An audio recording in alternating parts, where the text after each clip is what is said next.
how does your organization view leadership development overall?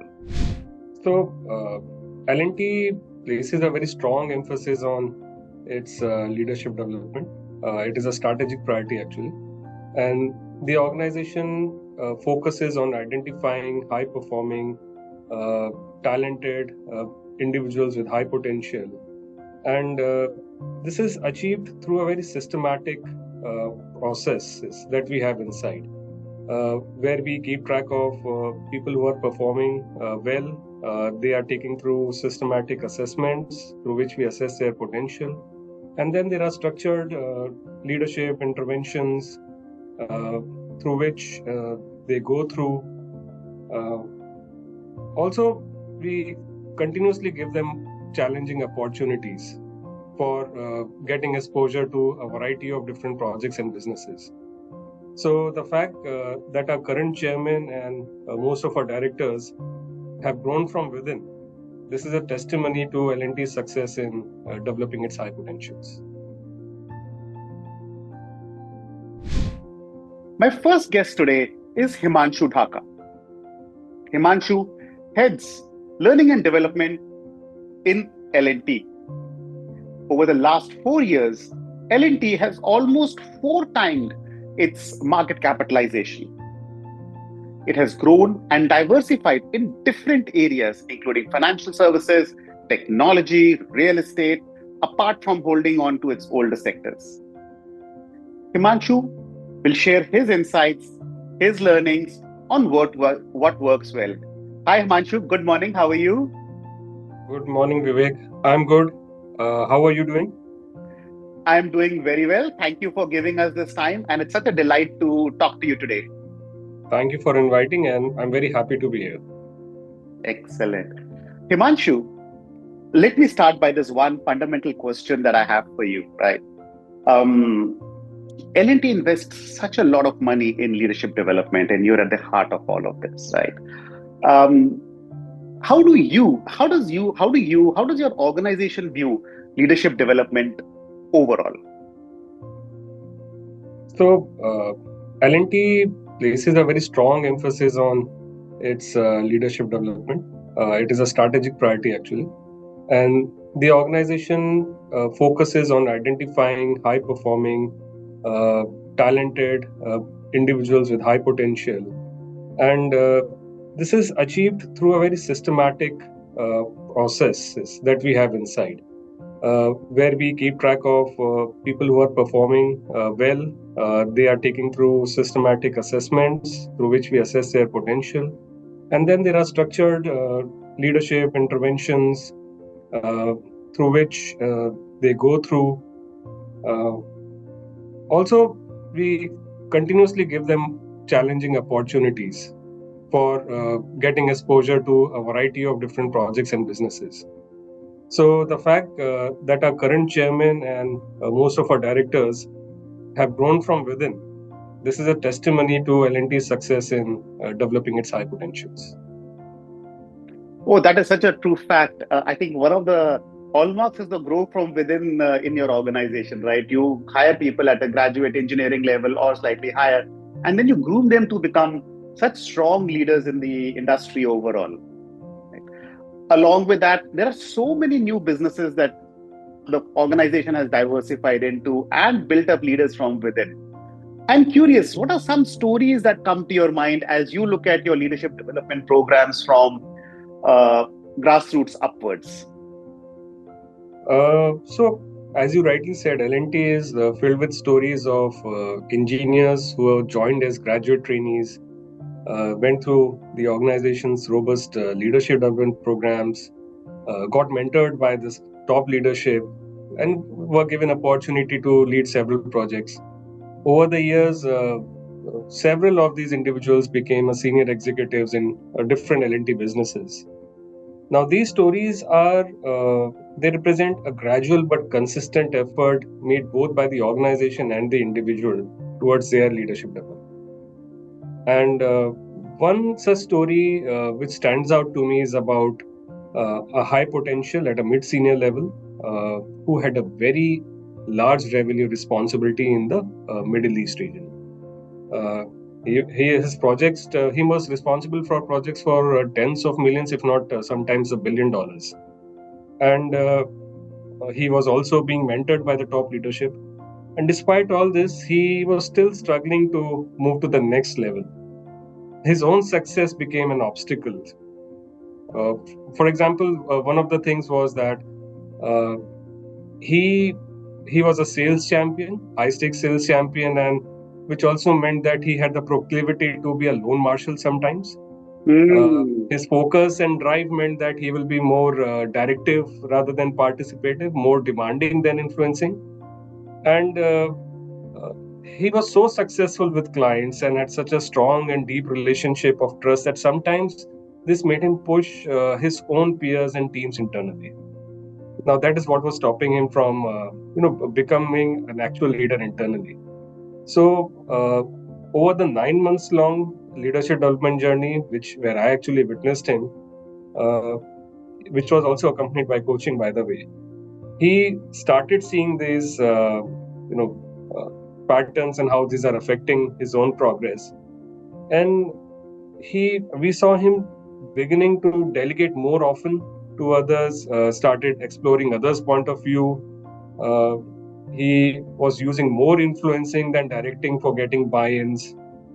He started taking genuine interest in other people, and this lent him to become a mentor and a coach rather than a manager. I think for me, in this short period of time, this was a remarkable transformation. A very interesting story. So, what I'm hearing from you is a leader who was very focused on business and more directive in nature. Um, that success in itself came as an impediment to his own growth, because after a certain layer, you need more influencing versus directive skills. And what I'm hearing from you is through the right intervention, including coaching, the person was able to alter the style. Is that correct? Absolutely. And that then unlocks them for a much higher growth overall. Absolutely, because your own performance is going to take you only so much in the organization. Eventually, Hmm. leadership is about being able to give a vision and rally people around it. So, while you may be rewarded for your own personal success, to Right. be a successful leader, you need to bring people along with you. So that is, I think, that is one thing which he realized, and he started working on that. Wow, that is such a fantastic story. And thank you so much for sharing this. I am sure stories like this abound in your organization, and you've been a witness to a lot of these transformations over the organization. Himanshu, you rightly mentioned that leadership development is a strategic imperative for your organization overall, right? Um, and this is a question that I always get plagued by, right? I understand the investment on people, right? But in this era where career span is a lot shorter and people tend to switch companies very fast, right? Could a lot of this investment just be like wasted? For example, I put so much of money on a person and then I find that next day the person switches over to a competitor's organization. Is that a thought or a discussion that comes up? Uh, so personally, the way I look at it is the way, and I'm taking it back to, I'm digressing a little bit because in past we know of many gurus. There were Mahatmas, Gautam Buddha, Kabir, and there were so many followers. And not every follower was a devout, and not every devout was spiritually enlightened. Hmm. And so, organizations, the investment, we should not start looking at high potential talents as fans or coolers or specific it's not like we are going to invest something, there will be an Hmm. input and there will be process and there will be a specific output. It doesn't work that way. But Hmm. what really works is creating an ecosystem within the organization where nurturing of talent happens and the leadership evolves naturally from that. It's more like organic farming rather than a carpentry to me. And so, even if people leave sometimes from the organization, uh, people are free to leave. It's their personal aspirations as well. And organization is better served to continue to believe in nurturing, having that ecosystem inside. And for that matter, for that reason, I feel that all this investment is worth it in the long term. I think that's such an interesting point, and I wish more people knew this. What I'm hearing from you is it's not just the one person you touch, right? It's the entire ecosystem around the person you touch as you start elevating this or as you start developing this one person. Because to that leader's example, the more influencing he becomes, the more influencing style his direct reportees will pick up, and so on. So it's not just one person, it's a ripple effect that you start creating across the organization. Is that a fair statement? Absolutely.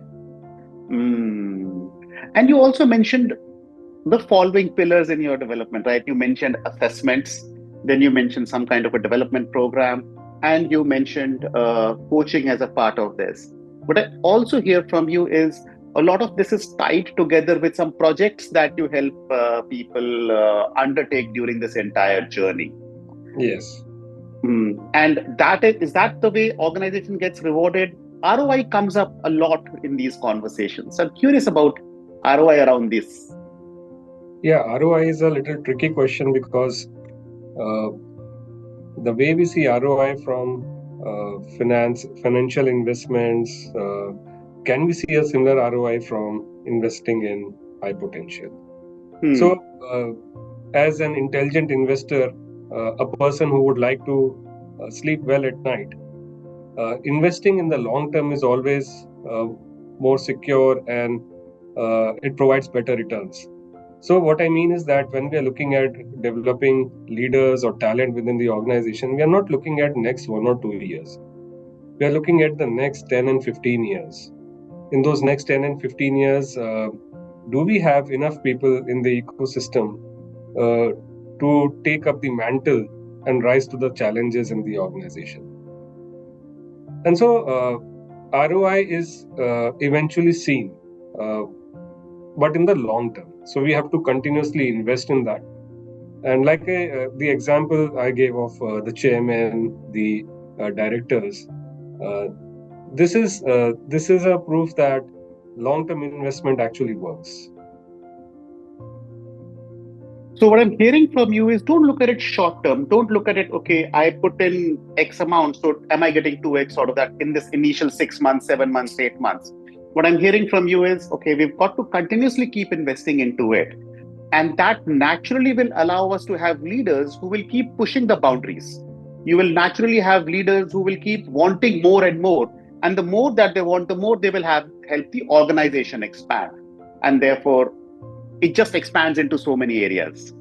Exactly. In the short term, what perhaps we generally do is we continuously keep in touch with the talent that we are developing to see how that individual is progressing in his or her own career. Uh, at times,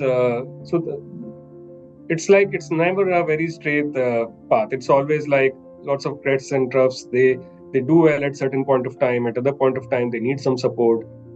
They receive that support, but which means that you have to continuously keep in touch with them to see how they're doing. And we have several examples within the organization who who at some point felt that, oh, my progress is stagnating now, but then suddenly there was an avalanche effect and they just did wonders. Mm. And I've seen these stories as well. A person keeps stagnating. The career moves in like a linear kind of a fashion, so to speak of. And then one switch or one shift happens, and suddenly you start seeing that hockey stick effect come into play. And a lot of these transitions are very interesting ones. Exactly. Yeah. Himanshu, from speaking about the way you've done this, okay, I'm curious about one thing. I'd like to move towards designing future programs. Okay. Um, if you were to reimagine designing a high potential program, for example, right, for an organization, um, what would be some elements that you would definitely keep in your mind if you were to do an absolute greenfield reimagination of a high potential program?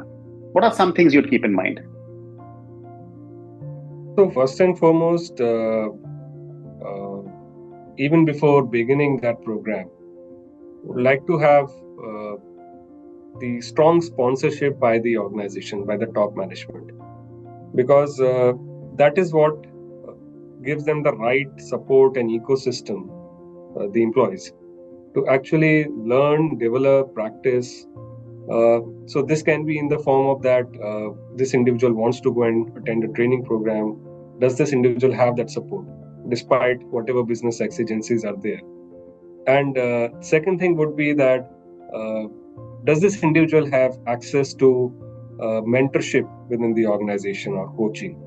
So for me, the number one would be the ecosystem itself, which means the organization support, along with mentorship and coaching, giving regular guidance by senior leaders to help them navigate those challenges, which also means that they should also have challenging assignments as a part of that process. Hmm. So, having challenging opportunities gives them that space to work on diverse projects across a variety of different businesses. This helps to broaden their skills and experience. And third, for me, would be having a customized development plan. Every individual is different, having a very different journey, and so having a this development plans tailored to their specific careers goals and aligned with what the organization needs. I think if I had to cut out other things, these are the three things which I would definitely like to retain in any leadership development. I think a very good point. So the first thing that you mentioned was leadership sponsorship, right? So leaders sponsorship. Are they willing to put their money where their mouth is? So the investment of that obviously is an important point. But I think you brought another more interesting point, which is the leadership has to put their time into this effort. So they've got to make themselves available for the coaching, for the mentorship of the individuals in a way this person is wanting or willing to develop, right? And you're saying that makes a lot of difference to any organization. Absolutely. And then the second thing that you tied to, and I love that one as well, is the challenging assignment. So if a person needs to come in, are we going to put in some kind of, are we going to help this individual go through some kind of a challenging assignment so that whatever coaching, mentoring, etc., is getting put into the person gets applied somewhere and they're able to improve themselves from that? Is that correct? Absolutely. Reminds me of, though I don't remember exactly, it talks about that Shishya is like a and Guru is like a kumhar. So, give support from within to keep the shape, but keep sitting from the outside. So that is necessary for that kum to take shape. So Correct, this is correct, correct. similarly, organization should also have that kind of to shape its talent. Wow. I think that's a very fantastic perspective to share. Love this one and love your stories around the mythology and the way you integrate all of these things together. I think it works very well in the Indian context. Mm, and we have 5 minutes left, Himanshu. It's been a fantastic involvement and insights from you so far. I'm curious, what else do you think goes into a good high potential program? What else goes into helping an organization create this pipeline of leadership? Uh, First and foremost is the belief that leaders can be grown within. If the leaders cannot, if the senior leaders do not believe in this, then there is no sponsorship. And so, if I were to say what is required is also a credible HR within the organization. Organization, if they have credibility, if the HR has credibility, then they are taken more seriously by the senior leaders. Their programs, their opinions, their viewpoints are taken seriously. Employees also accept these training programs, considering that the HR has their interests at heart and uh, they're acting with integrity. So credibility within the HR is also another thing, and bringing in the right associations. I think bringing in the right training partners, industry experts to dovetail the intent of the organization with what we actually want to develop. I think as of now, this is what I can think of. These are, I think, very mature thoughts. I personally agree with you completely. Um, don't try to be master of all. Bring in people who are believing in your intent, believing in your purpose, and can partner with you in that sense. Along with that, make sure that you have a very credible HR. I think that is such a powerful thing that a lot of organizations ultimately miss out on. keeping more focus on the business side of it versus the HR side of things. So I think these are good. We have the last 3 minutes, Himanshu, and I'm gonna, pin you on a few things over here. Okay. Okay.